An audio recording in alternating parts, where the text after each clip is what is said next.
করুণ নায়ার বলেছিল, dear cricket give me one more chance.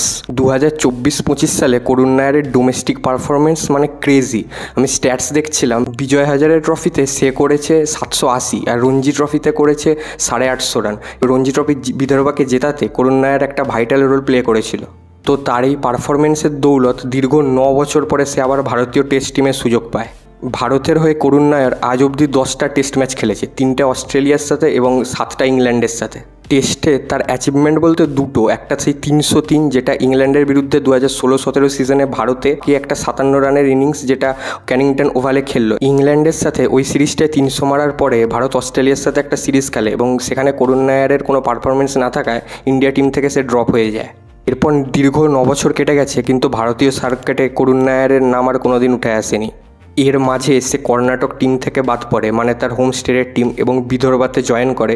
এবং 2024-25 সালে এই সিজনটায় সে মানে যেরকম রান করেছে বিদর্ভাকে রঞ্জি ট্রফি জেতাতে এবং বিজয় হাজারে ট্রফির ফাইনালে নিয়ে যেতে, সে প্রচুর রান করে। ইংল্যান্ড সফরে 5টা টেস্ট ম্যাচের সিরিজে তার নামও আসে এবং 4টে টেস্ট ম্যাচও খেলে যায়।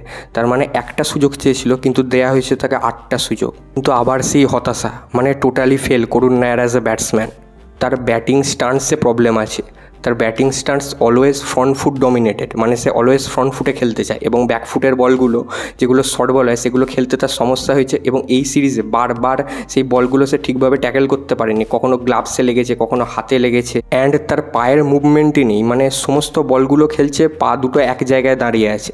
এরকম ব্যাটিং টেকনিক নিয়ে ইংল্যান্ড, অস্ট্রেলিয়া, সাউথ আফ্রিকা এরকম জায়গায় বেশিক্ষণ সার্ভাইভ করা যায় না। সেরকম স্টান্ট যেটা দিয়ে এই সমস্ত দেশে গিয়ে সাকসেস পাবে সেটা হচ্ছে কে এল রাহুলের স্টান্ট।